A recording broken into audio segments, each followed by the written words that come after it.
Welcome, everyone. I'm Michelle Frankel, and I'm the Center Director here at Audubon Greenwich. I'd like to thank our wonderful co-sponsors for this evening, Greenwich JCC, the Stamford JCC, and the American Society for Protection of Nature in Israel.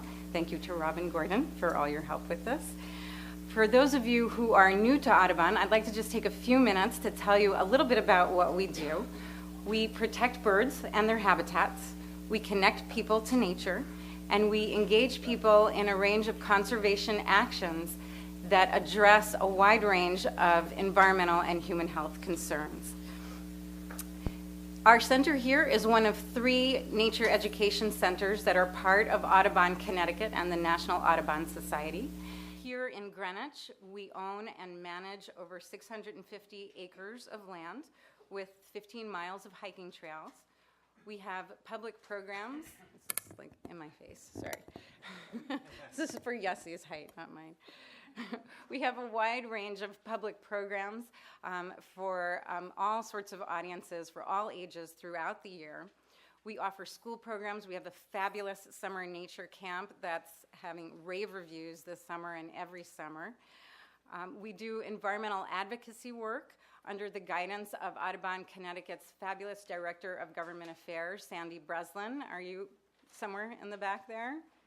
Sandy's here. She was standing out front. If you haven't had a chance to talk to her or our Director of Bird Conservation, Patrick Cummins, you should seek them out and learn more about some of the fabulous things they're doing here. And we provide many different opportunities for people to get involved in citizen science, collecting vital data on birds and their habitats so that we can get the information we need to do what we do. I'd like to point out a few special people in the audience. We have a lot of special people in the audience. I'm just going to point out a few of them. Our Executive Director for Audubon Connecticut, Stuart Hudson. Would you just stand up and say hello? Our Board Chair for Audubon Connecticut, Marty Cannon. Our Board Chair for Audubon Greenwich, Lauren Hampton, who's standing in the back. And we have many of our fabulous staff for Audubon Greenwich and Audubon Connecticut in the back, and it would be wonderful if you have some time at the end to stop and say hello. They all have name tags and can share with you more about what we do. Now, I'm thrilled to introduce our incredible presenters for this evening. I'm going to introduce all 3 of them, so I won't interrupt the flow. And since you have their bios in front of you, they're on the flip side of the handout that was on your chairs. I'm not going to go through all of their incredible credentials, but I'm just going to share a little bit about my own personal experiences with each of them. So it's such a great privilege for me to introduce Dr. Yossi Leshem, who's a professor at Tel Aviv University and the director of the International Center for the Study of Bird Migration in Israel. Yossi was my advisor when I was doing my postdoctoral fellowship at Tel Aviv University over 10 years ago, and I had the great opportunity to not only do field research on the globally threatened lesser kestrel, but I also had the opportunity to work on his Migrating Birds No Boundaries program, which brings Israelis, Palestinians, and Jordanians together to protect the birds they all share. It's impossible to describe the impact that Yossi has had on bird conservation and on coexistence work in Israel, in the Middle East, and literally all over the world. What he will share with you in his 45 minutes this evening is just a tiny taste of the incredible initiatives he has launched from Taiwan to Tokyo, from Kenya to Canada and the US, and many, many places in between.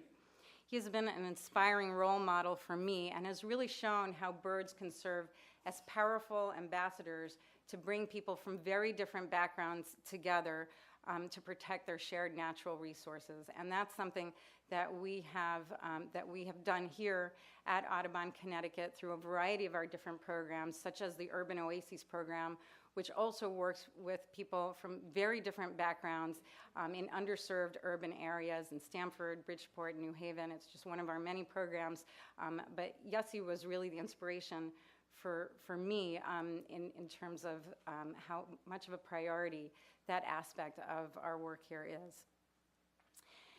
Now, in some ways, Paul Winter and I go even further back Although he had no idea who I was until just a couple of months ago, I have been inspired by his earth music since I was a child and first discovered the work that he did with whale songs when I was 10 years old. And tonight you'll have the opportunity to be inspired as well, both by his music as well as his incredible partnership with Yossi Leshem on the Flyways project. And finally, it's a great honor to introduce General Robert Magnus, who has served in the U.S. Marine Corps for over 39 years, and his final ranking as the second highest ranking officer in the U.S. Marine Corps. And he's currently chairman of the board for Elbit Systems and serves on numerous other boards. I've gotten to know General Magnus and his fabulous wife, Meredith, over the last couple of days, and I know you will be fascinated by the work they're both doing with Yossi on his Army for the Protection of Nature. So thank you all so much for being here, and enjoy the presentation.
Thank you very much and good evening. It's a great privilege to be with you tonight in this magnificent place in celebration of the nature that is our home. I want to just give you a little background on how I came to know Yossi and came to dedicate my life to the longest running and the most expansive project of my musical journey, Flyways. In 1993, my ensemble and I played a concert at the Mann Auditorium in Tel Aviv, and a man came backstage afterwards and said, "My name's Yossi Leshem, I'm an ornithologist, and I'd love to show you a video of my work with the Migrating Birds, and maybe you might get interested to do something with them as you have with wolves and whales and other creatures." The next day we saw his video in which he was flying in an ultralight with the birds, and of course we're blown away. And we began talking about different possibilities, and Yossi said, "I'm going to see if I can get the SPNI, the Society for Protection of Nature in Israel, to invite you to come play at their annual gathering next year." So that came to pass in the next April at Passover, when they were having their gathering in a canyon in the Negev, people from all over Israel coming with families and picnic baskets for this event. They had a concert stage set up for us to play there.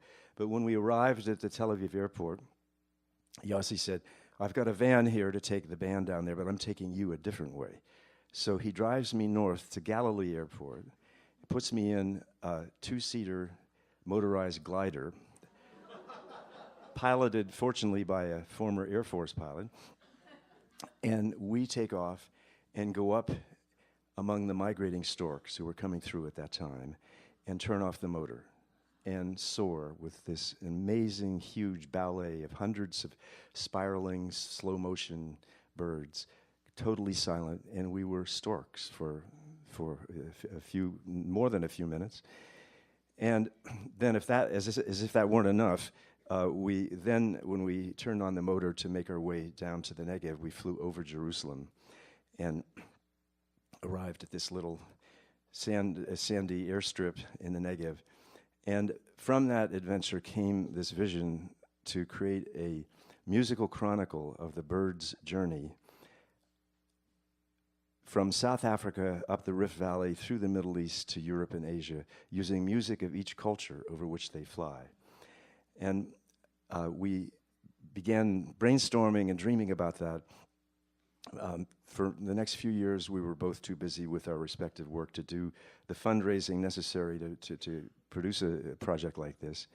Finally, 10 years ago, I called Yossi and said, "I'm coming back to Israel. We've been invited to play at the Red Sea Jazz Festival in Eilat." And he said, we've got to get Flyways going. It's time." We'd kept in touch over the years, but he said, "I want you to be in Tel Aviv tomorrow morning at 9 a.m. to meet Shimon Peres, who's become one of my patrons, a symbolic patron." And so they had a van to drive me through the desert, 6 hours all night, and at 9 o'clock we're sitting there with the president. And the first thing he did was read a poem about birds. And then he explained how he got his name. He came to Israel as Shimon Persky, but had been, as Ben Gurion's secretary, been in the Negev, where they have these bearded vultures called the Peres. And he thought, Peres, that's an interesting name. Maybe that should be my name. So his name is really Shimon Bearded Vulture, which I think is quite wonderful. I don't know of another head of state who can claim to have that connection with the world of birds. And then he said to us, he said, music is the only art form in which you cannot express hate. And it was one of the most profound things I've heard, because he's entirely right.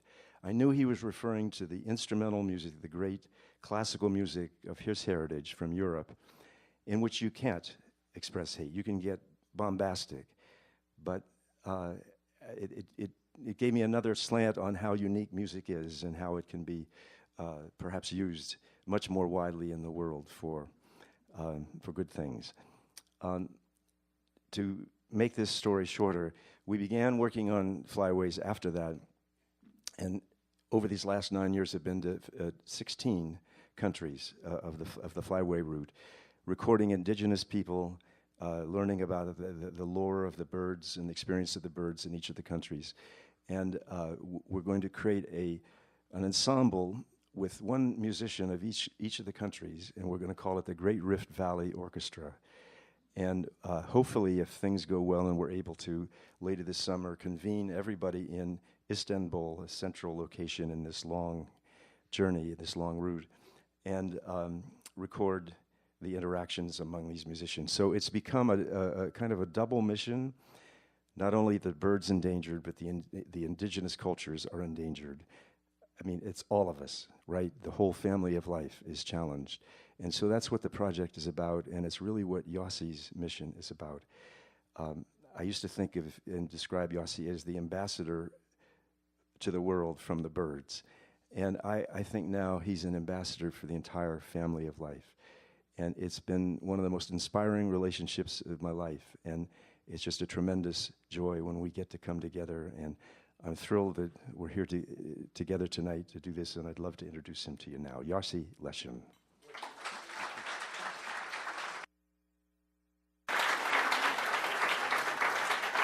Thank you very much. Yesterday, I had the privilege to be in Lincoln Center. There was a big celebration to Pete Seeger. And about 160 people performed there, but I think the one who got really the entire crowd, there were 4,000 people there, inspired, was Paul Winter, who was playing a piece which is called Wolf Eye, and at the end that he was playing, he asked the entire crowd to howl with him together. And you could hear for the first time ever in the Lincoln Center 4,000 wolves crying, which was really fantastic. As you know, Paul Winter is, I think, the key person in the world now of earth music. And I am now a close friend. Today we spent fantastic time at his place in Litchfield together with General Magnus and Meredith, with Chaz and his two very nice daughters, Kitu and Kaya. And he is humble. He didn't tell you, but Paul Winter won 7 Grammys. Oh. And he's not only a professional, you say it in Yiddish, he's a mensch. He's a real character. And I am quite sure that when the flyways will be ready, this is something on a different level. I hope this will be the Grammy number 8, and then we are on the right side with the Migration of Birds. Thank you so much, Paul. We will hear Paul at the end of my lecture.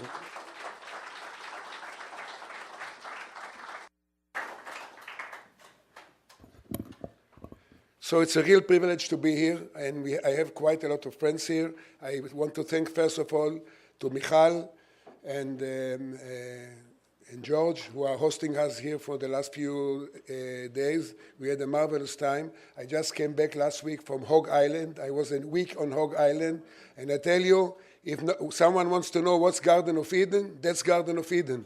We had a nest near our room of a merlin, which you see here from the fantastic Audubon drawings. We had an osprey nesting near the dining room. We were boating around with thousands of puffins. And I tell you, this is something that my only problem was that this week was finished at Friday afternoon. But I'll be back again here. And because when we were bending the ospreys, so before I go into our story from Israel, I thought that it would be more appropriate to show you a piece on ospreys. As you know, ospreys are nesting all over the world. And I wanted to show you a piece, not from Israel, but of an osprey, which is a top hunter. And this is a clip, a short clip, but I think very impressive, done by the BBC. And as you know, ospreys are feeding mainly on fish. They have a sight which is about 10 times sharper than our sight, and they can see from above 200 meters a fish in the ocean or in a lake or in a river. And here you can see the ospreys over a lake in Scotland, and you see a score of fish in it, and he is just like a raptor getting his talons forward, diving to the fish, and doing something that even Rivka, my wife, can never do. He gets 5 fish in one shot.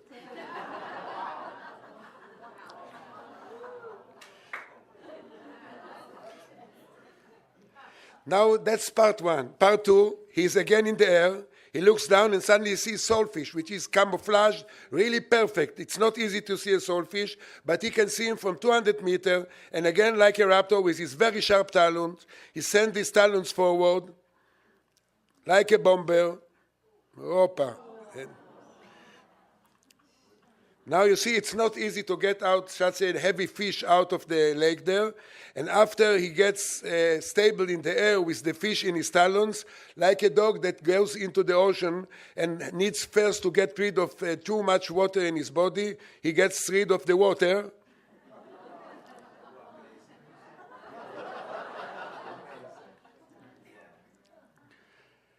But the third part I really like more than all.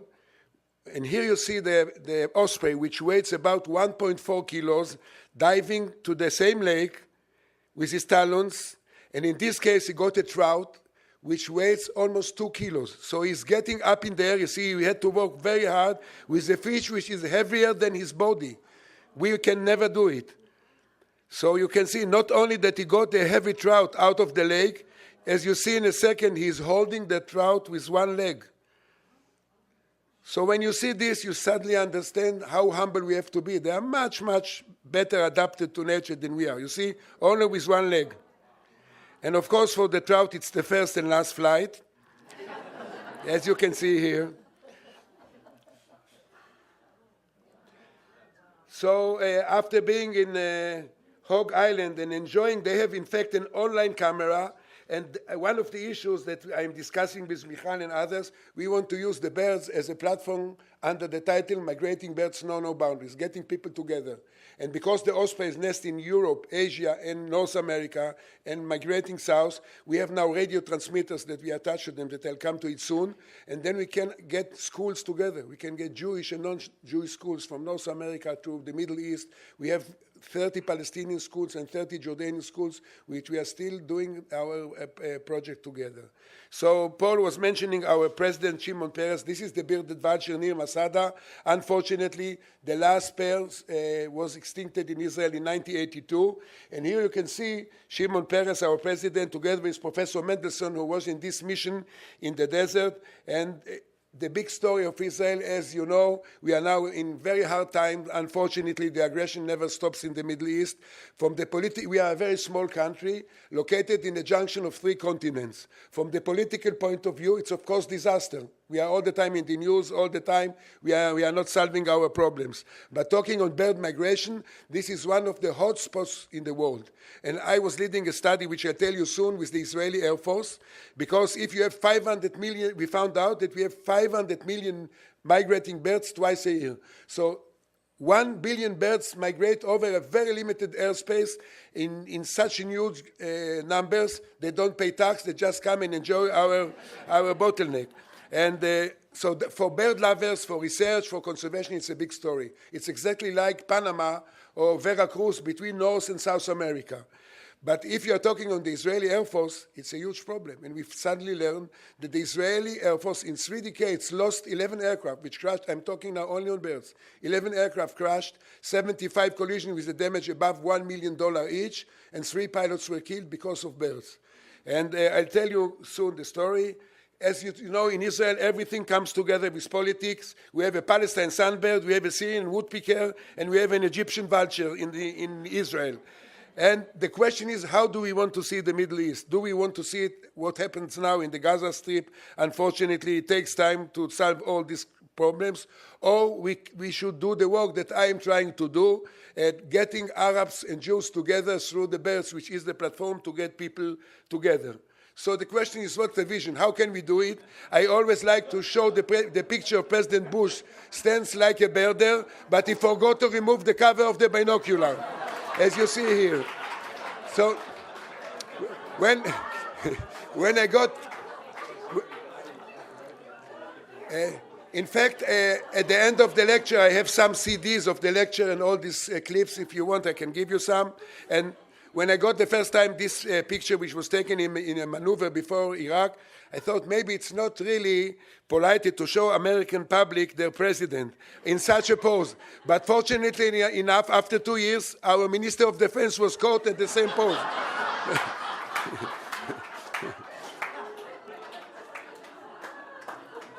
On the other hand, you know, President Jimmy Carter is a very keen birder with his wife Rosalind, and they are running all over the world to see rare birds. And in 2005, he came to Israel with the peace treaty with that time with Yasser Arafat in Jericho. And I wrote him a personal letter because I knew how keen he is on birds. On the right side is my Palestinian partner, Imad Atrash from Beit Lechem, and we invited him to visit for 3 hours our bird station. We have a banding station on the land of the Knesset, of our parliament. As far as I know, this is the only parliament in the world which have a permanent banding station on the land of the parliament. So he came for 3 hours, and we gave him to release some birds. He really enjoyed every minute. And then a year later, he wrote a book which is called Palestine, Peace, Not Apartheid. And you know, the Jewish community doesn't like much President Carter because he's very pro-Palestinian, which is okay, that's his vision. But when he sent me a signed book of this book when it came out, and when I read the book, I was really proud because the only 2 pages, which he was very positive on Israel, was it visiting the birding station. So you can understand the birds have the power to get people together. Now, when I'm talking to American audience, and especially here in Audubon, which is a real privilege to be here, we have, for example, the lesser spotted eagle. The entire world population, 120,000 eagles, fly in 2 weeks over Israel. And for people who are birders, if you know where they are landing, because they don't migrate at night, you can show bird lovers in one morning 6,000 eagles taking off. More than that, in the United States, you have only 2 species of eagle, as you know, golden eagle and bald eagle. In Israel, we have 12 species. So if you like eagles, leave Israel, leave America and come to Israel. The selection is much, much bigger. If you take the number of plants, for example, because we are a junction of 3 continents and divided to the size of the country, you can see we have 2,600 species of plants. It comes 90.4 species per 1,000 square kilometer. California only 36, Italy only 18. The same with the birds. We have 43.5 species of bird per 1,000 square kilometer. In Great Britain, only 30x. So basically, we should have millions of birders because The Economist published a paper a few years ago that over the world there are now 100 million bird lovers. In the United States, 46 million. And in the past, the main hobby in the United States was, of course, sport. The second was gardening. The third was fishing and hunting. Now it's birding. So basically, we should have many of these birds. We have only 50 or 60,000. The question is why, and the answer is very simple. We are also the first place in the world with number of tongues per square kilometer, as you see here. So we are trying to find our way. For example, the entire pelicans of Europe and Asia are flying over Israel. And unfortunately, our government dried out. We have a very nice wetland in the northern part of the country, which is called the Hula Valley. And after the state of Israel was established, the Zionists didn't understand how important it is to protect wetlands, and it was dried out. So now we are trying to do a better job because the pelicans, for example, need 1 in 5 days to stop and eat about 1.2 kilo fish. And they were feeding in the Hula Valley. After it was dried out, they were moving to fish ponds of the farmers. And here you can see 3,000 pelicans who landed in a fish pond. 1 dinner of 3,000 pelicans and 3 tons of fish are gone. And that's, of course, problems that we have to solve. The bigger problem was that this was not only a problem of Israel. In Iraq, they had a huge wetland which was dried out. In Turkey, Syria, in Lebanon, and Jordan. So for the migrating birds, this roosting site has a big impact, and it's exactly what the Audubon is doing here, we are doing in Israel. And just to give you some rates, 600,000 storks fly over Israel every year, twice a year. And this is, of course, a big story to see so many of them. And, you know, there is in Hebrew, but I think also in English, you say bird brain. You know, you want to talk on something who is stupid, they say bird brain. I always take it personally because the birds are really not so stupid. They know what they are doing sometimes much better than we are. So this is a nest which a pair of storks started to nest in the Rift Valley, which Paul just mentioned, in the north of Israel, in Beit Shean Valley. And everyone said they will have no chance to raise chicks because when they nest May, June, July, the temperature in shade is there 40 degrees Celsius, very hot. They can't make it. So what we did very fast, we put a web camera like they have in Hog Island with the Ospreys, and we found out amazing stuff. We found out that the female never left the nest. She was all the time moving with the sun to shade the chicks, otherwise they got too warm. And that is known in the literature. But the male was coming every half an hour, bringing water to the chicks, after that coming again with water and spraying the chicks with water to cool them. Otherwise they wouldn't manage to be in such a hot temperature. And this was also known from the literature. From our web camera, what we found for the first time ever, after he's spraying the chicks, he collects straw with his bill, dip the straw in the fish ponds around, and then putting wet straw around the chicks to cool them. So this is using a tool by a bird. And the big story was that from the archive of the kibbutz, I found, before we have air conditioned, they have desert cooler. They put in the window straw, dipping water to cool the people. So the storks found the same solution of the people in Beit Shean Valley. So we brought thousands, as you are doing here in the center, of students to enjoy the nesting of this stork. And I was very proud even to bring a group of nuns, because the nuns are black and white and the storks are black and white. So we make connections. So as I told you, we found out with the Israeli Air Force that they have severe problem. As you can see, an F-16 digested an eagle and crashed. Fortunately, in this case, the pilot succeeded to eject in the last second. He's now a general in the Israeli Air Force. On the other hand, just almost 18 years ago, an F-15, which has two engines, flew very fast over the desert, 560 knots, and one stork penetrated the left engine, and the impact of a 3-kilo bird which penetrates in this velocity is 40 tons. And unfortunately, the blaze cut the hydraulic, and in 4 seconds, the F-15 crashed, and unfortunately, both pilot and navigator were killed from one stork. And the mother of the pilot gave me, when I became friend of the families, of course, when he was 5 years old, he was painting, and he made a painting of the flag of Israel, an aircraft flying, and a black bird touching the left wing, exactly what happened to him 19 years later. So what can you do? If you have 500 million birds, you cannot chase 500 million birds. So I was privileged to lead a big research with about 200 people and try and reduce the number of the collisions. And what we did, across the country, we got people across Israel, from the Mediterranean till the Rift Valley, every kilometer, 2 volunteers. We had about 70 volunteers all over the world who were counting the migrating birds, so we could map that and found out they are coming almost at the same day to Israel. So they are very sensitive to the length of the day, and they come almost at the same day. The different species, different time. I started to fly with the motorized glider, which we flew. We had the big privilege to fly Paul Winter, because, as Paul told you, it blew his mind. After he was sitting 4 hours with white storks, and everything is quietly up there, it's a big story. And we are now trying to develop a company to take birders. If you're coming to Israel, you are invited to fly. We have now four motorized gliders, so you can enjoy the birds wingtip to wingtip, which is a big story.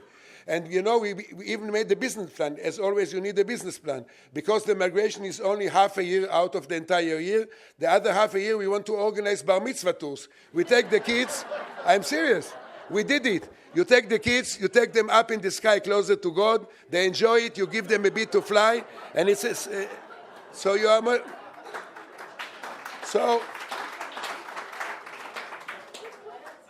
we were flying. I was flying 270 days, almost every day, with a flock of eagles, of raptors, of storks, of pelicans, and here you can see from the motorized glider a big flock of pelicans till they are landing in the sea. And we even used for the first time ever the drones, the unmanned aircraft, which are doing now the job in the Gaza Strip. And for the first time ever, as far as I know, the drone were used for a positive purpose. Because I did the study for the Air Force, it's a very expensive system. General Robert Magnus, which you'll hear soon, is the chairman in the United States of Elbit. And they gave, because I did it for the Air Force, I got it free of charge, and we were following the migrating birds with the drones. And we used radars. For the first time in the Middle East, you can see here the coast of the Mediterranean. This is Ben Gurion Airport. And here you see a line of 110 miles of white storks. And we started to map the migration. And in 1991, we got a Russian general who came in with the heavy immigration to Israel, and he brought a radar which is worth, weather radar, $1.8 million. And he told me, I can get you the radar. I told him, but he was responsible on about 50 radars. I told him, we don't have this sum of money. He said, don't worry. I was the head of the system. In 1991, you could buy in Russia anything you want if you got the right connections. So for $20,000, we got the radar. That's the Russian general, Dr. Leonid Inevich. And we converted the weather radar to a bird radar. We digitized the system, and the radar works for the Air Force. And now the Israeli Air Force have one radar in the north, one in the center, one in the south. And we follow the migration online all the time. And using the data of the radar and the glider and the bird watchers and the drones, we made new regulation for the Israeli Air Force, which is called bird plowed zone. They stopped to fly on the migration, on the height and the routes of the migration. And immediately, since '84, when we started the map, the number of collisions dropped down by 76%, saving the Israeli Air Force $1 billion till now. So, of course, from the conservation point of view, this was a really big story for us because, you can show that you are saving big money. But, of course, the most important part in the aircraft is the pilot. And this saved, and in Hebrew you say in the Jewish sages, everyone who saves one soul of a man is like he saved the entire world. So here we did the most important thing, but I have to tell you, 4 years ago I gave a lecture to the Royal Air Force in the UK with several generals and their wives.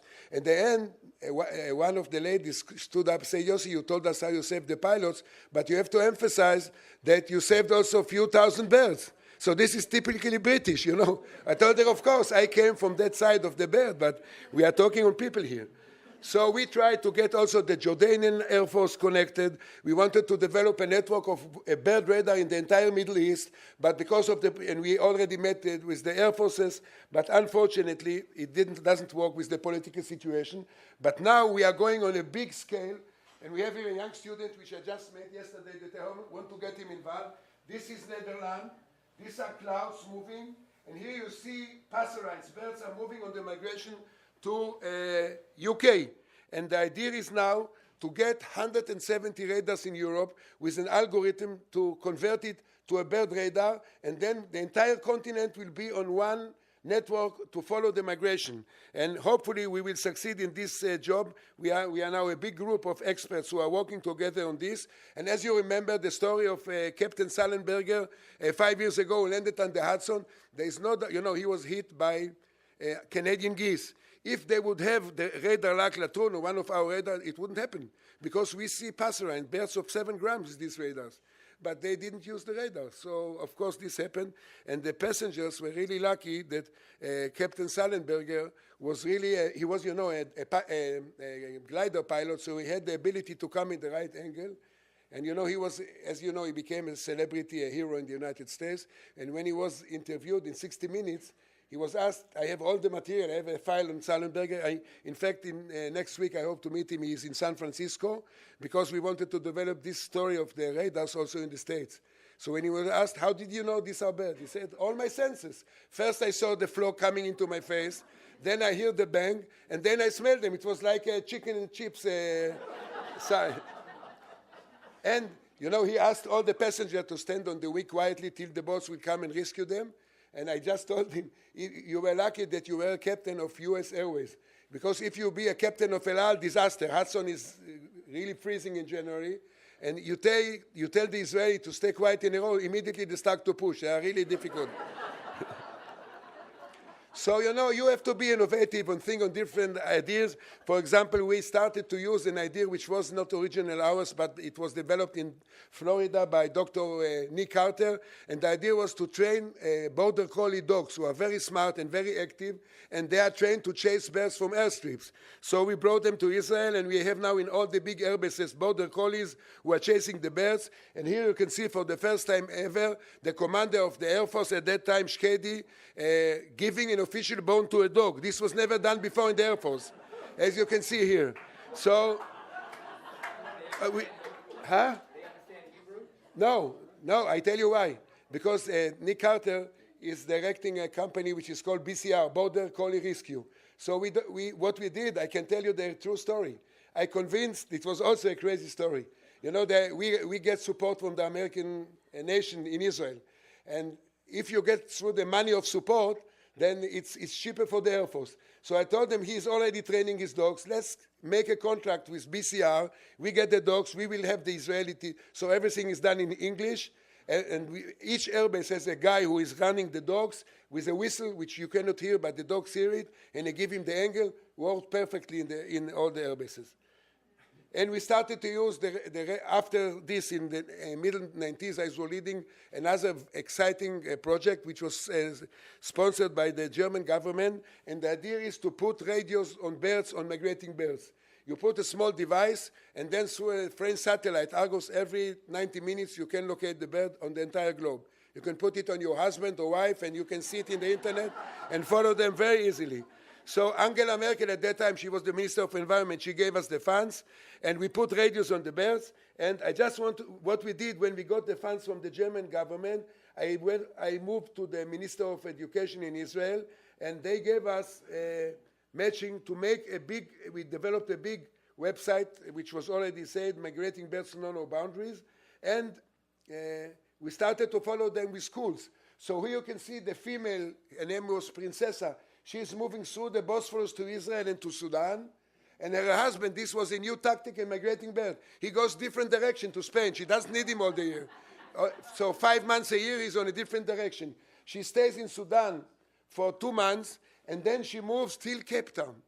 Can you imagine everything online? You can follow the bird. The students, we had 400 schools who followed the birds online. You can see where exactly she's moving. She stayed there the entire winter, and then at the end of the winter, at the end of February, beginning of March, almost at the same day, they are flying back to the same nest.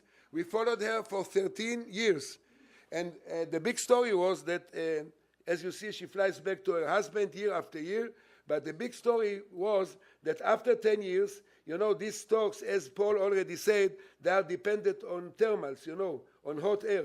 So they are soaring on the thermals and gliding. So she was stuck in Sudan in the beginning of March because there was a huge storm for 2 weeks. She couldn't go on. And then she came 2 weeks late to her husband. Disaster. That's the husband.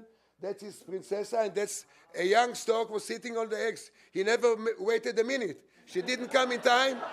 He found a young lady. And for 10 days, we have a web camera in Germany also. And we found out the young lady already dead. She didn't give up. Finally, Princess found a new nest 8 kilometers from there, and for 3 years she raised the chick with a new husband. So, you know, you can always learn from the bird. If your husband come in time to your wife, otherwise, problems. So we made a big website, as I already told you, which was a big success. And then we approached the USAID, and they gave us another $1.5 million to get Jordanian and Palestinian school to the same educational project. Then we put it also on griffon vultures, and one of the vultures we put radios was nesting in Jordan here in Wadi Dana, and we have feeding station in the Negev. He was coming every morning to have some kosher meat in Israel and goes back to Jordan. And now we have already a much better equipment, and we are following, for example, this is a short-toed eagle, which feeds mainly on steaks. So now we have radios through the GPS. We have the information where the bird is every second. We can follow the bird every second. So you see, we can map all the different territories of these eagles. We can map their routes to Sudan, to Chad. And each eagle, short-toed eagle, we have 160,000 GPS points where the eagle is online. So this is, of course, something that the students in the school can follow them. And now we developed this story with the ospreys, which I already told you, that are migrating through the Middle East or through North to South America, and it works perfectly. Another project that I'm leading is the story of the barn owls. As unfortunately, the Israelis and all the other countries in the Middle East, to avoid damage of rodents, they are spraying, and a lot of pesticides, which of course affect the ground and the soil, the water, the wildlife, and us, the people. In Israel, because we are such a big bottleneck, the farmers were killing thousands and thousands of raptors. Like you see here, this is an imperial eagle, which was killed by pesticides, and it's a global endangered species. So we thought, how can we solve the problem? And we came to the idea. I became a real estate guy. We started to build them nesting boxes in the agriculture fields. And we found out that every pair of owls, they are like the ultra-Orthodox. They have up to 13 kids. So they bring them a lot of rodents. And we found out that a pair of owls is feeding of about 2,000 to 6,000 rodents per year. So we started to flood the fields, and in the last 6 years, it became a national project, and we have already 3,000 nesting boxes all over Israel in the fields, and all the farmers who have the nesting boxes stopped to use pesticides. And this worked so well that I have a new immigrant from Massachusetts, Moti Charter, and he made his master's degree on kestrels. So we built also nesting boxes for kestrels, so the owls work at night and the kestrel at day, and nowadays to be a rodent in northern Israel is a disaster, because at night they have the owls, in the morning they have the kestrels. And this worked so well that about 12 years ago, we started a cooperation with Jordan and with the Palestinians, and we found a Russian general. We have here not only respected American generals, and the name of the general is Mansour Abu Rashid, and this is Baruch Spiegel, the Israeli general, who together worked with Rabin and Clinton and King Hussein and Ezra Weizmann to the peace treaty with Jordan in 2004, in 1994. So in October we are celebrating 20 years of a peace treaty with Jordan. And this general, you know, for the Muslim, owls bringing bad luck. So we had to convince them they are bringing good luck. And here you see the general holding an owl, and here you can see General Mansour giving a speech in the Knesset, in the parliament, with the speaker of the Knesset at that time, Ruby Rivlin, who next month will become the president of Israel, and the Minister of Environment. We had an exhibit there, and at the end of the ceremony, Ruby Rivlin, the Speaker of the Knesset, told me this was, Yossi, the best event of the year. So, you know, I'm already 67. I told him, probably everyone who makes a ceremony in the Knesset, it's the best event of the year. He told me, no, I'm trying to bring Jordanian for 7 years in my credential, and they are not coming. And through the birds, so easily you brought the general, and he spoke in the Knesset. So we have now Palestinian farmers, we have Jordanian farmers, we printed a lot of material in Arabic, and we have two great cases last 2 years. The one was, we had for the first time ever, a Jordanian female and an Israeli male who were nesting together on the border in Beit Shean Valley. And this just shows you it's not only an environmental issue, but it's more important people to people. We have hundreds of farmers who are meeting together, they become friends, and this is a seminar last year where at the end of seminar of 4 days in Jordan, we were dancing together, Arabs from Jordan, Palestine, and Israel. So the birds have... Tell them what you made the boxes out of. I know what to tell, Robin, don't worry. My time is limited. So, okay, Robin asked me to tell, so I'm telling. We got from the Ministry of Defense 2,000 ammunition boxes, and we are converting the ammunition boxes to nesting boxes. So this is the profit of Seyah. They should beat the swords into plowshares. So that's a very important message that we are trying to do.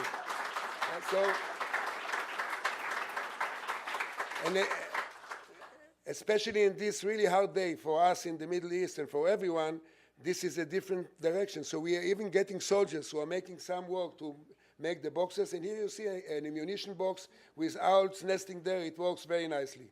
The second exciting happened this year, where for the first time ever, we found a male of a barn owl with 2 females, bigamy. We never had it. I checked in the literature. No one in the world there is a barn owl with 2 females. And I believe, and they succeeded to lay 20 eggs and raise 19 chicks. Look at this. 19 chicks in one nest of 2 females and 1 male. I believe they were on the slopes of the Judean mountains, and there are quite a lot of Bedouins with goats around. So they learned something probably from the Bedouins. We also are following now the swifts. The swifts are coming every year to Jerusalem on the same day, on the 28th of February, and they are much better than any aircraft or any drones, because when they jump from the nest, the swift, for 3 years, they don't touch the ground. They eat in the air, they drink in the air, they even sleep in the air, and as you see here, they even mate on wing. So this is something that the best pilot in the Israeli Air Force can never do. And so we are making them nesting boxes, and we are meeting now the Palestinian, the Jordanian, and we want to, because the swifts are urban birds, they are nesting in the old building. That's one of the things that Audubon is doing here, to get an urban environment protected. So in the Western Wall, we have now 88 pairs of swifts, so we are very proud of it, and the whole year praised. So you see in this creature between the big stones, they are nesting in it. So we now, for the 4 years, the last 4 years, every year we make a ceremony in the Wailing Wall, in the Western Wall. We bring the rabbi of the Western Wall to bless the Swifts who are coming back. This was never done 2,000 years ago. We brought the mayor of Jerusalem, and many people are coming. We have also 40 pairs of Swift in the Church of Nativity in Bethlehem. So we hope to get the Palestinians and Jordanians through religious together. So I think where each direction that we are going, trying to protect, we want to protect bird and wildlife. A gentleman like Paul Winter is doing it through music, which touches your heart and you are inspired and you get people together. And we are doing it from different directions. We made also a big campaign in Israel. As you know, the Americans have the bald eagle as the national bird. Israel never had a national bird. So when we had the 60th anniversary, I was leading with Dan Alon, my partner, a big campaign to choose the Israeli national bird. We made a democratic move. 9,000 schools, 6,000 kindergartens, all the army units started to vote for the national bird. You see here the Minister of Education at that time, Professor Yuli Tamir. You can see the students were divided to 10 parties that had to explain why their party is the best. And without thinking in the beginning, we found out this is a very important democratic move that students and armies and the public vote their own bird and not someone expert tell them that's your bird. So we got in the schools, we got in the, here, see this 900 officers of education. I gave them a lecture how to run the project in the IDF. And you see they are happy because after I finished to talk, there was a very nice singer there. And we have 14 units in the army who are named after birds. And we brought the chief of staff at that time and all the officers to vote. We brought the Minister of Defense, Ehud Barak at that time, our Minister of Foreign Affairs, Tzipi Livni at that time. Tzipi means in Hebrew, it's a nickname for a bird. So of course she was coming. Everyone voted in Israel, as you can see here. We got in the zoos, we got, and the hoopoe was voted as the national bird of Israel. We had the ceremony with, as Paul already said, with President Peres, and Paul was playing, and everyone was inspired from the ceremony there, and the hoopoe was chosen as the national bird. And a year later, you know, we have a big ceremony like the Halloween, which is called Purim. And everyone is using masks, so they make a big parade, and Shimon Peres and the hoopoe were leading the parade. So we have 1.1 million voters for the national bird of Israel. The government of Israel, because the weather is so good and so many birds, this is an attraction for birders. We are getting now more and more birders from all over the world who are coming to enjoy the bird. And 2 years ago, the government decided to put 40 million on the project of the nesting place. This is, for example, the cabinet secretary, the former one. Whenever you see him on the TV, he looks really serious. When you take him in the field and you give him an owl, he starts to smile, as you can see here. So we got Silvan Shalom is our deputy prime minister. We took him in the field. He's also the Minister of Regional Cooperation. We gave him to release a migrating buzzard, and he released 10 million shekel for the project. So the politician we have to treat like young kids. Then they are getting excited. And you see our ringing station in the Knesset, which is really a special place. And this is Gideon Perelman, one of the directors. And 6 years ago, we were very proud when they put new signs on the Knesset. We asked them to put for our Jerusalem Bird Observatory. So they called Amir Balaban, the other director, how to put a sign. So as a joke, he told them, everyone knows the Knesset is here, put us above. That's what they did. So now we are even above the Knesset. And the Palestinian established, we trained the Palestinian, and they have now a bending station also in Jericho. And Robin, can you come for a minute? You see, we made a lot of educational work here, and just to show you, see, we are going to kindergarten. The small kids doesn't understand the big soaring birds. So what we did, I just brought you one sample because the time is limited. Can you hold it here for a minute? You see, we just made a poster of the real size of a griffon vulture. You see? And go here forward and you can see it. You see, it's the real size, 2.7 meters. And then the kids open their hand and they understand the vulture is about twice bigger than they are. Yeah. Okay, get it, please. Thank you. Bring it. And last year, we started a big project which is called the Army for the Protection of Nature. And that was the time that I learned to know General Bob Magnus, who is now a great help to us in the United States and around. And the idea was that every officer of the army who will take a project to protect the environment will get 100,000 shekel. We got already the funds for the coming 10 years. And in Israel, the army is so big that if the IDF is taking responsibility of the environment, it will affect the entire country. There is no doubt. And now we succeeded to get them really ambitious, all the colonels and the unit leaders, that this is something they can contribute, and we get the money. The army doesn't pay a penny on this, and this works really well. And I just show you a sample, or maybe the general will talk about it later. I'll skip it. Here, that's the Jordanian general. Maybe General Magnus will tell the story in the Rift Valley. And this is the ceremony. The deputy chief of staff is taking personal responsible on all this project in the IDF. So they were just a few months ago married, and we had several generals from Jordan and from the Israeli army. So before I summing up, I just want to show you we are also using the art, not only the music. We made a big campaign in the Hula Valley, bringing many artists who were paying. We are making now a run of, it's called the Run of the Crane, around the Hula Valley, and the kids are running, and the 600 soldiers are running, and even we have now every 100 Jordanian and Palestinians who are running. This is General Noam Tibon, which you know, who gave the prize to the Jordanians. So suddenly you see a major general in the Israeli army giving the prize to Jordanian runners, and it's a different dimension. And the last thing, and with that I'll finish and show a short clip, and then I'll give the stage to General Bob Magnus. We came to the idea that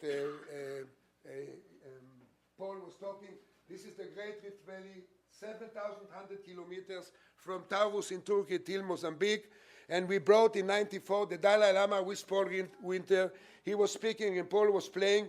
And in the Negev, on the border with Egypt, 23,000 people came on the second year in 94, which was a big event for us. And to sum up, and I want to show you one clip, I think that the birds suddenly became an issue, a platform to get people together. So if you know what you are doing, you can take off also an ambitious project. You can even fish on a highway, as you can see here. And I'd like to show always this one. Our public bar is presently not open because it is closed manager. Now, thank you for listening, and I want to finish with one clip of 4 minutes. After we made the big campaign of the voting of the national bird, it was 2 pages in the New York Times, and everyone heard about it, also out of Israel. And then, because it was such a big story in the New York Times, you know, of course, Colbert Report, he made a funny story about our hoopoe. But no voice. A new national bird. You guessed it. It's the long-billed hoopoe. Yes. Yes. The hoopoe, or the dochifat, as I like to call it, beat back a spirited challenge from such adversaries as the white spectacled bulbul, proving that countries don't make passes at birds who wear glasses. Also beating the barn owl, which had the minor drawback of being an evil omen to Arabs. Not sure why it's an evil omen, though it might have something to do with its mating call, which I believe we have a recording of. Choo! Choo!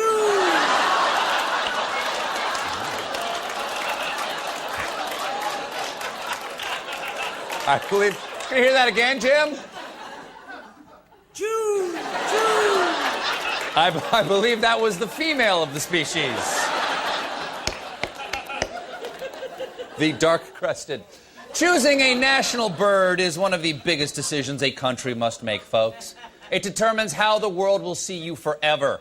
We all remember the uproar when Chile and Colombia both went with the Andean condor and were called out in Us Magazine's Who Represented It Best section.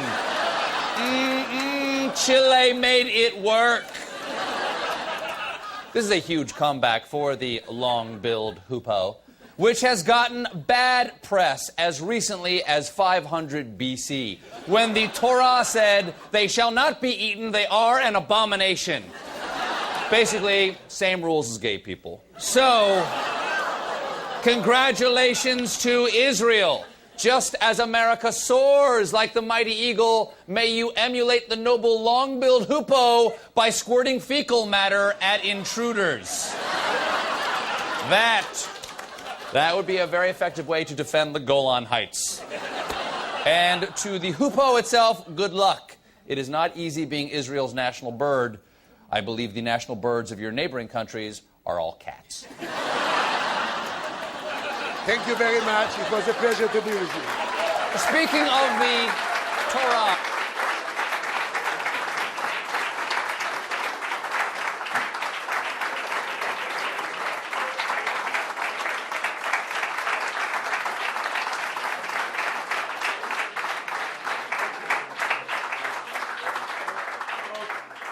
Okay, what a tremendous duo to follow. Our friend Paul Winter, a virtuoso and just a heck of a nice man. And the Birdman of Jerusalem, Yossi Leshem. I'm Bob Magnus, and I'm not going to give you a recruiting pitch about sending your children to join the United States Marine Corps, but you might be wondering, this is the Audubon Society, and we're talking about helping nature and birds, so why do we have a Marine up here? Well, my wife, Meredith, and I met Yossi 2 years ago now through the friendship of a now 93-year-old Israeli who was the sole surviving of 4 pilots who had to do the first military airstrike against an Arab army on May 29, 1948. An American, Lou Leonard, who had come from Hungary, and Lou invited Meredith and I to lunch with this fellow, Yossi Leshem. And some other wonderful people. You saw one of them, Baruch Spiegel, with the Israeli uniform and the dark beard. It's a little bit lighter right now. And we got to know Yossi 2 years ago, and every time we've returned to Israel, we've learned a lot about the people of Israel. We've learned a lot about the history and the land of Israel. And of course, through Yossi, we've learned a lot about nature. But I want to come back to the people and the connection with the land. Yossi asked me a year ago if I would help him as an advisor, not quite frankly that the Israelis, and you saw all the pictures, need military enthusiasts about birding. You saw our friend General Noam Tibon, who's a 2-star general in Israel. Doesn't sound like much, but they only have 1 3-star general in the entire country. So being a 2-star general is pretty good. But the connection here is, and it's as valid as it is for the United States military as it is for Israel, and it says something very, very special about the societies of these 2 countries. So what's Bob talking about? Well, of course the military exists in its best sense to protect the people of the country. Okay? Sometimes we have to do that by bringing violence to other people in other countries. We don't want to get into that. It's not a nice thing. Believe me, I spent my entire life doing it. But we also protect the land of the country, of course, from things like invasion and other things. But the land needs other kinds of protection. In the state of Israel, the overwhelming majority of the land is owned by the government, and the largest landholder in the state of Israel is the Israeli Defense Force. It's what they call the army, but the army is the Army, the Navy, and the Air Force in Israel. Well, the largest landholder in the United States is the federal government. I mean, and even more so, of course, if you add state lands. The federal government, the largest landholder, is not the military, but we own a lot of land. And isn't part of our responsibility, not the foremost part. The foremost part of our responsibility is obviously to defend the people, but isn't part of it to protect and defend the land? And so when the military is not training for its primary mission, which is not war, but training the soldiers in their various jobs that make them ready to do their mission of defense when it's necessary, isn't it logical that they should protect the land that is the essence of the country that the people live in? Well, that is what Yossi has brought to the Israeli Defense Force, and now the Chief of Staff there, Lieutenant General Benny Gantz, has embraced that. And obviously, you can see today, unfortunately, the Israeli military has a higher priority, which is literally protecting the people of Israel from enemies. But when they are not doing that, and in particularly the reservists, when they come to their bases, they spend some time going out and rooting out invasive species, clearing areas like old bunkers that can be nesting areas for bats. And we didn't talk about bats here, but if you don't like mosquitoes, then you love bats. Because bats eat a huge number of mosquitoes. And the world spends an awful lot of money on pesticides to kill mosquitoes because of malaria, when the world could spend a lot less money on chemicals that are bad for us and bats and birds, and more on the animals that can keep the nature in balance.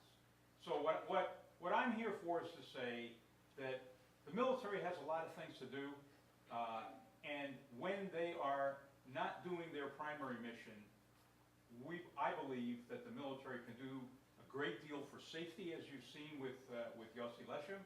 If the pilots, whether it's Sullenberger or Bob Magnus flying a helicopter, know where the birds are, well, then you avoid flying where the birds are. Just a week ago, we lost a very brave and precious U.S. Air Force helicopter crew that crashed in their helicopter on a night mission in the United Kingdom. And the primary reason was they flew over a wetlands wildlife area. And of course, the sound of the helicopter scared the birds, and the birds flew up and went into the cockpit and large birds and killed the pilots. So this is about balance in the environment. This is about protecting the environment. And Yossi's mission, which has now reached success. Success is just the first step in a very long journey, but has the Army taking as part of its mission to protect the sacred land that they defend. And that is the mission, I believe, of everyone who owns property. And in particular, it is our stewardship. The Marine Corps, I was a base commander of 5 bases, but the Army, the Air Force, the Navy has tremendous responsibilities, and we can fit that in to help not become someone where the environmental groups feel that we are an enemy of the environment because we have to do some things that are not so nice. But we can become a tremendous friend of the environment simply by doing some very, very small things to create those ecological niches that are vanishing all over the rest of the country. I mean, the shopping malls are going up, right? You can have a cheeseburger in paradise, right? Well, you can make sure that your federal lands and your state lands and the military lands that we control can become ecological havens for the species. And also, it's a great thing for the people of a country to see its soldier citizens cherishing the land that they all want to raise their children in and defend. So my mission here is not to be peace and flowers. It's the fact that we're kind of like all in this together, and the land that Marines and soldiers and airmen and sailors protect, the land that we love, is only healthy when we achieve a balance with the environment. And I just want to thank you for allowing Paul to play and charm your senses and give you enthusiasm, to allow our dear friend Yossi Leshem to inform you. I'm sorry he speaks so slowly and with such lack of enthusiasm. But I wish all of you a very good night, and God bless the Audubon Society and the people who support it for the good work that you do in your communities around this wonderful land. And God bless this very nice land that God has given us.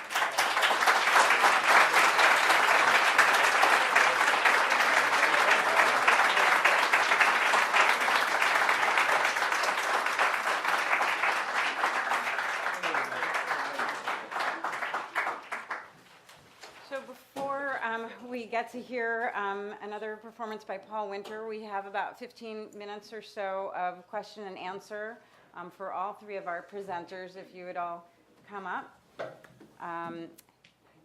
And you can ask any of them any questions you have. Okay. I gotta be in the middle?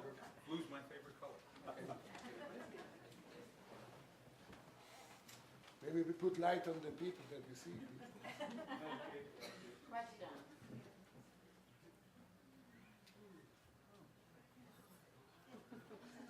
Yes, ma'am. Are there any organized birding trips that Israel sponsors?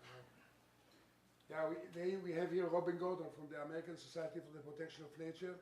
We are leading quite a lot of birding trips in Israel, and we'd be more than happy with Michal, as you heard, Michelle knows all our contacts, so we'll be more than happy to organize a group from here, from Audubon, Greenwich, to Israel to come and enjoy the bird. The best time is in March, April on the spring migration, or in September, October on the autumn migration.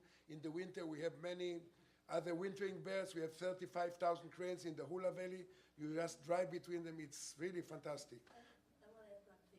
There are two festivals a year. There's a spring festival in Eilat, and there's a fall festival in the Hula Valley. Anybody who's interested in this kind of thing, I have contact information out there, and I have an office in Great Neck, and you can find out from me, and I can refer you to different people. But there are these two standing existing. It's not a tour. It's a festival, and you go out with the birders, and very popular annual event, 4 or 5 days. I would like to know if climate change is being affirmed or other by what the birds have adapted in any way. Has this been expressed? On the 30th of November, we have a seminar in Israel on climate change and the effect on birds. You are most welcome to come and join. I hope your Hebrew is good enough. But, no, it will be in English. We have people from several countries. From Germany sponsoring this. The Minister of Environment of Germany will come to the meeting. And the key person in Hog Island is Professor Steve Kress. And he will be coming and talk about the problem of climate change in the ocean. It has a real effect on migration, but this is a different big story. But it has a real effect on the migration. Some birds are coming earlier back. Some birds are changing the time, and when they come earlier, they not always have the food that they need to. So it's a complicated and key issue. Yeah, I'd like to, why is the Marine going to talk about climate change? Aside from the primary cause factors in climate change, I mean, it's sometimes the information, when there really is good science, is contrarian. In other words, it's not like what you would think it would be. And I'm not going to give you the contrary about climate change. I was commander of 5 Marine Corps air bases in Arizona and California. And I was not at all surprised that there were a number of American environmental groups, Defenders of Wildlife and others, Nature Conservancy, that was very concerned about our stewardship of the land. Actually, Nature Conservancy was very wonderful because they helped show us how to do it. Others were very aggressive because they thought we were abusing the land. And I'm an American, that's great. So you would think that an area that we use as a bombing and missile range would be a very dangerous area for threatened and endangered species. I mean, it's logical. I mean, I'm a Marine. You don't need to be highly educated to say that's not good for living children and living things, right? Well, it turns out that it's not what you think it is. Now, I'm not going to advocate that bombing ranges are a wonderful place for endangered species, but in the Sonoran Desert, one of the problems was encroachment by society, farmers and everything else on all sides, so that the wildlife, many of the species, the land species, crowd onto lands that are not private lands, okay? Amazingly enough, bombing since World War II had blown big holes in the desert. Makes a lot of sense. And when the infrequent rains came, guess where the rains had a tendency to go? In the infrequent holes in the desert. Well, guess what likes the infrequent holes with the rainwater in them? The desert tortoise and the Sonoran pronghorn. Now, I'm not trying to say that if the Air Force hadn't been there, that we wouldn't have pronghorn. Obviously, if man hadn't come and so dramatically changed the environment from the bison and everything else that we have dramatically changed. What I am saying, though, that I've learned that you really need to understand the science of what you're talking about, and I'm not talking about climate change, to understand the positive and the negative impacts we have, even by something as simple as growing trees on top of buildings in Manhattan. I mean, we can devastate the environment on the ground and create wonderful niches in the environment that otherwise would have the species disappear. So it's a great thing to call out for more knowledge on the part of certainly us in the military, as well as those people who have valid concerns about the environment.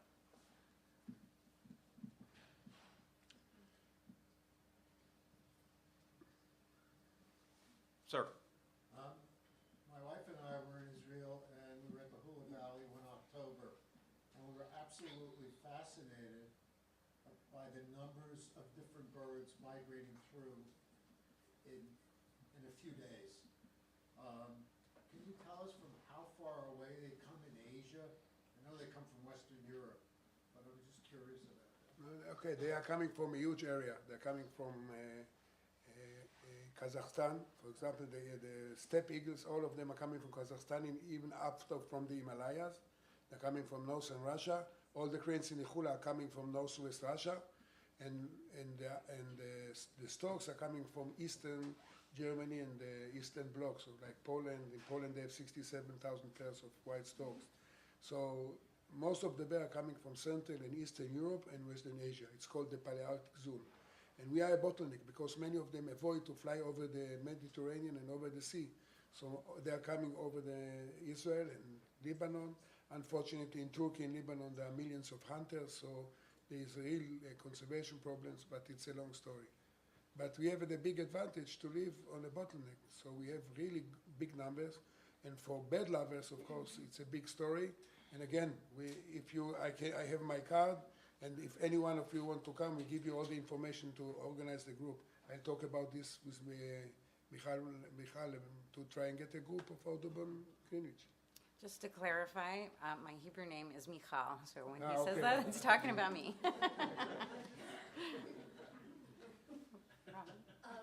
Yossi, you might want to, I think people would like to know about the crane revival in Hula.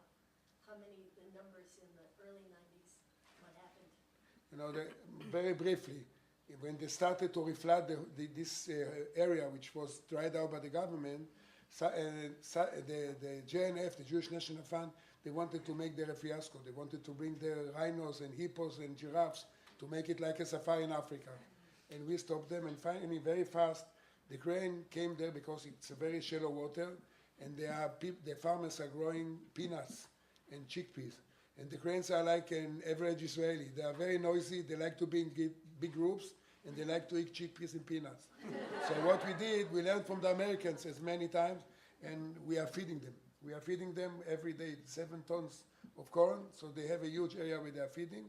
And the other areas, the farmers, the problem was totally solved. So if you talk to each other, farmers and nature lovers, or army or conservationists, it works.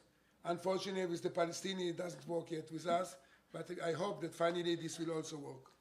I'd like to add something to what Yossi just said. I mean, it's not just that seeing the men go out with their machines and lay 7 tons of dried corn for the 30,000 cranes that we saw. I mean, we're only recently birders, but you haven't lived until you've seen 5,000 cranes alighting in a large field. 5,000 at once. But I'll use a big word here, symbiosis for a Marine, between the farmers who thought the birds were pests because they were eating their crop, and of course the birders and conservationists who basically wanted to put the birds on a dole and give them grain. Well, this was an enormous boost for tourism in the Galilee, okay? So it had a tendency to lift all of the boats, but it took a while for people to overcome, the conventional wisdom that farmers would have about birds or that Arabs would have about owls. or most Americans would be afraid of bats. And I think it's just an amazing thing when you realize there actually are a lot of win-wins out there if people will sit down and try to understand the science of the situation, but also there are often valid concerns from the different perspectives. One last question. Marita has a question. Jay has his hand too. I'll get mine Okay. to Jay. Paul, I have a question. Your project Flyways with Yossi, tell me what the next, few stages, tell me what it looks like as you're going through this process. What's in your sights right now? We've gathered recordings in these last 8 years from these various countries of the traditional music and of bird vocalizations. We're now weaving them together into the Flyways composition, and the next final phase is bringing all these musicians of the Great Rift Valley Orchestra together to, in each chapter of the journey, starting from South Africa and ending up in both the Balkans and Western Siberia, we're going to spend a symbolic day in each country. In the morning, when the raptors are soaring with the thermals they get from the Rift Valley, from the change in temperature, we'll have one instrument from that country that's more or less lyrical and contemplative, playing in the kind of slow motion that the birds soar with. And as they land in the afternoon to rest, the birds, we will have other instruments join in with that particular indigenous instrument and morph into the celebrative music of that country. And so we go from the contemplative during the day to the rhythmic drumming and instrumental playing and dancing of that country at the evening. And we're going back and forth. And as that music fades out, we hear the voices of the passerines, the songbirds who fly at night because it's too hot during the day. The most magical vocalizations we can find of the songbirds, who will lead us into the dawn chorus of the next country, the next chapter, and the new instrument that represents that, etc. And we're going to work our way all the way from up through Mozambique, Uganda, Kenya, Ethiopia, Egypt, Israel, Lebanon, and Turkey, and then they diverge some around the Black Sea to Siberia and the others up through the Balkans. One sentence. Following what Paul said, what we have envisioned, the music will probably be recorded in 2015 or almost at the end of this year. Yeah. We are planning to go on a set of concepts which will get people together and understand it's not only an inspiring music, but the music will get them understand to protect their habitat or protect their migrating birds. So we want to make one of the concerts in the Dead Sea, the lowest place on earth, and do it with the Palestinians and the Jordanians. And hopefully Paul will be coming with about 40 players. Of course, that's one of our aims, maybe with Audubon and other organizations, to raise the funds to go on a much bigger scale. But thank you very much.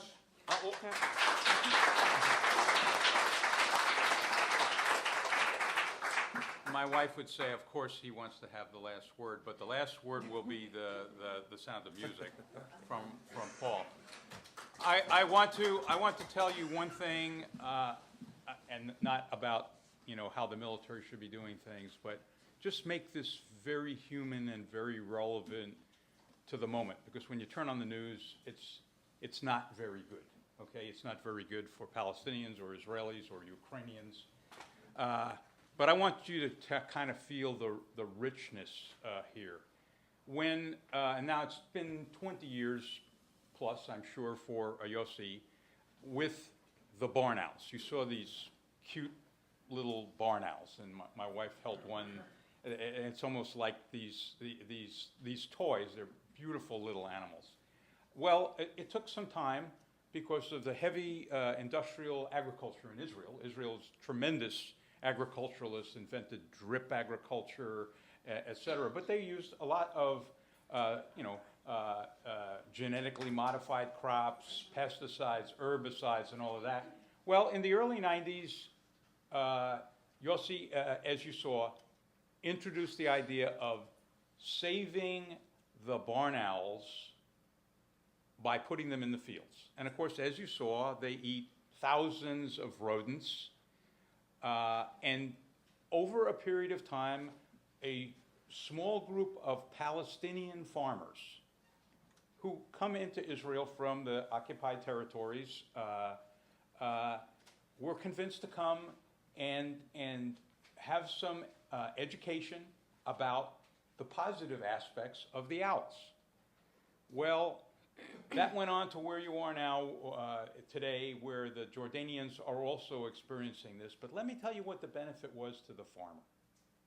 In a period of 3 or 4 months, the Palestinian farmers, and that is their livelihood. We're not talking about upper middle class farmers. We're talking about farmers the way people farmed 100 years ago, would see a 30 to 40% increase in their crop yield per hectare just by taking owl boxes and putting them in the fields. And many of them could not even afford the pesticides and herbicides, but the ones that did not only got more crops per hectare, but they got them cleaner and cheaper. And in Israel now, a lot of these crops are starting to qualify to be organic. So when I talked about raising all the boats, I will finish with this. You saw the picture of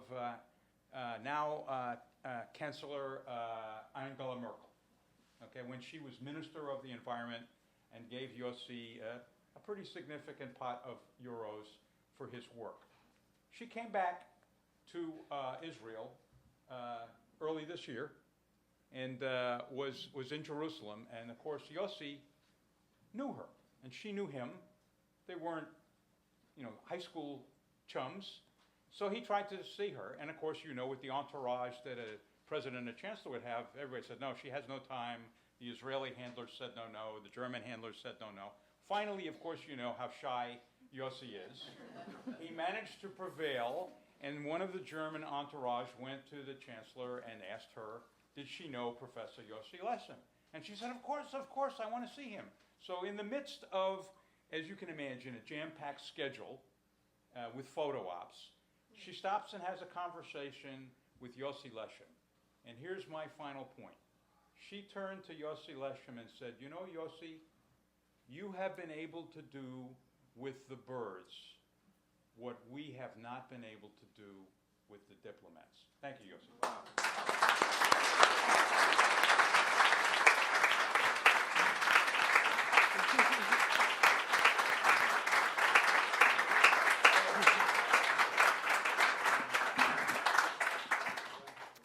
So I'm just going to get my thank yous out of the way so that we can end with the inspiring music of Paul Winter. I just want to thank so much our 3 amazing presenters for this evening, General Robert Magnus, Yossi Leshem, and Paul Winter, and also their 3 fabulous partners, Marita, Ches, and Rivka.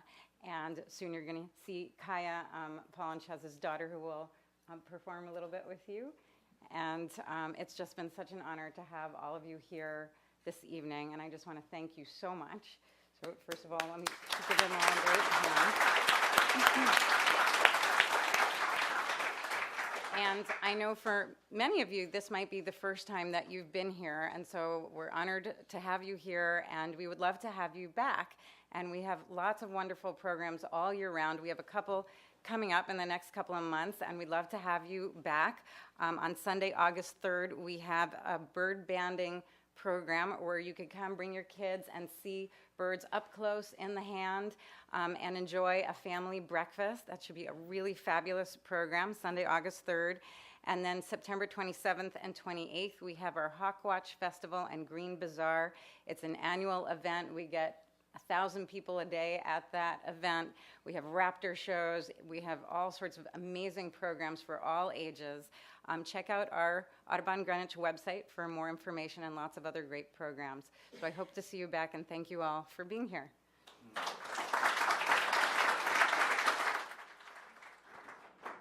I have two final pieces I'd like to do if you can handle it. That show 2 different aspects of our music. I wanted to, in this first one, give an example of how we collaborate with the creatures symbolically by incorporating their voices in our music. And it began really with the first time I was attempting to do a piece celebrating whales, and found that if I could find a theme in the whale song that I could play on my instrument or one of our instruments, and use that as the seed theme to create a piece the way Bach or someone else would use a simple musical theme to build upon, we could say that symbolically we're collaborating with that creature. So in each of those cases, we've credited the humpback whale or the timber wolf as one of the composers, and shared royalties, publishing royalties with the companies the organizations that are trying to preserve those creatures. I want to play for you the wolf piece, and Yossi had mentioned it. And this came about from experience I had going with a wolf biologist into the Superior National Forest in northern Minnesota. This was in the early 90s, where at the time, the only surviving population of timber wolves was living in a narrow strip of habitat near the Canadian border. Maybe 700 were left in the lower 48 states at that time. After having been in every state 500 years ago when Europeans first came, they were in every area that became a state. They were systematically exterminated with the prejudice that came from Europe about this dragon of the forest. And then we found out that we don't need to fear the wolves, that there's never been a recorded case of a healthy wolf attacking a human in North America. Hard to believe with all the stories that we've heard. They have no reason to attack us unless we, of course, corner them. Went out with this friend at night, and we would howl with our own voices and listen to hear if there might be somebody in the neighborhood. Once in a while, on a lucky night, we would hear way off in the distance a lonely and kind of lazy-sounding voice rise into the night, and then another would join, and a third. And before long, you heard even the pups yipping along. And it grew into this magnificent chorus that went on for a long time, and that it dawned on me that maybe they weren't just answering us, but that for them, this is a ritual that's very important, and we had just reminded them of it. And hearing them in the night, I thought that we, as a much younger species, might learn something from these elders of ours about the importance of that kind of ritual, of giving voice together in whatever way we might choose, as a way to celebrate our aliveness, our togetherness, whatever it might be. And one of the fantasies I've harbored since then would be, say, if we could get Congress to howl together each morning, maybe we could get a better spirit happening there. I wanted to make music about the feeling I had hearing them in the night. It was not the spine-tingling kind of thing that you often read about associated with wolves, since I knew that the wolves are not a threat to us. For me, it was more of a feeling of a kind of deep peace inside, as if I had been through them connected to this larger family of which we were once a more integral part. And for those moments, in a sense, made whole. And I wanted this music to reflect more of the gentle side of these creatures who have been for so long misunderstood and mistreated by us. The title for this came from the first experience I had looking into the eyes of a wolf up close. And this was a captive wolf who looked back at me directly with these deep amber eyes, in which I sensed not only his curiosity about me, but the wisdom of 30 million years of heritage, which is more than 100 times as long as our species, Homo sapiens, has even been around. And I've never fully been able to describe in words how that felt. And so I'm very grateful to have music to make an attempt in this piece that I call Wolf Eyes.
to invite you all to join me in a hallelujah chorus for Audubon Greenwich.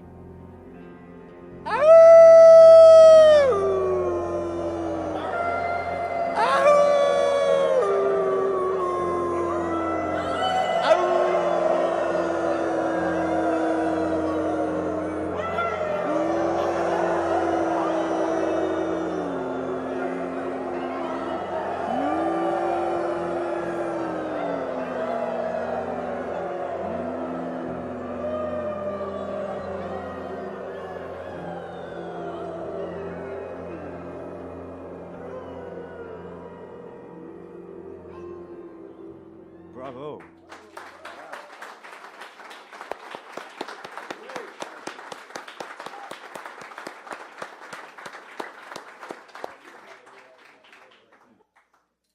This song is the title song of an album that we did some years ago, A Common Ground, in which we, for the first time, incorporated the voices of the whale and the wolf and the eagle as the representative voices of the land and the sea and the air. And it has a chorus. And now that we've all howled together, it should be easy to sing together, right? And I need your help on those choruses. The words go, in a circle of friends, in a circle of sound, all our voices will blend when we touch common ground. And that's the title of it. And my daughter, Cayenne, is going to help me out on this. I'll tell you when it's your turn to come in. Common ground.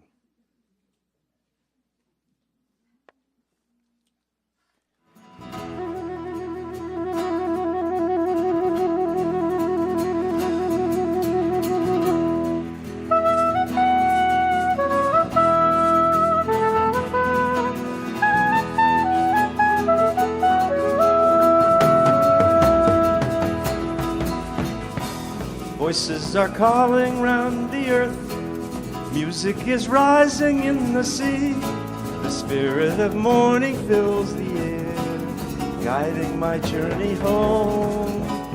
Where is the path beyond the forest?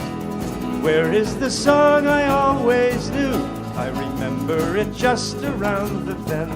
In the village the music never ends. In a circle of friends, in a circle of sound, all our voices will blend when we touch common ground.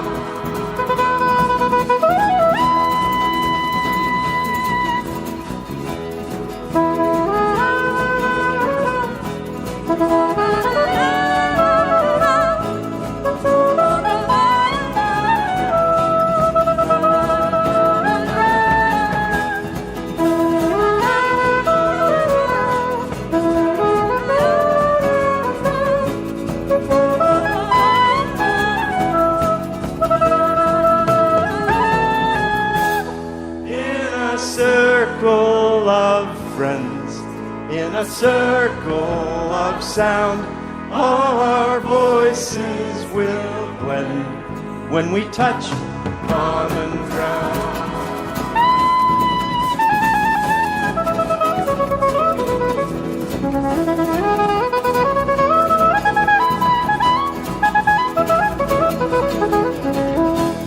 Voices are calling round the earth, music is rising in the sea.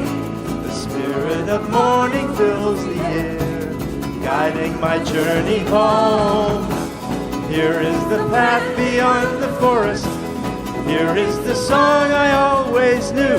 I remember it just around the bend. In the music the village never ends. In a circle of friends, in a circle of sound, all our voices will blend when we touch common ground.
I want to thank Peter Willimuth, my sound engineer. And Kayana.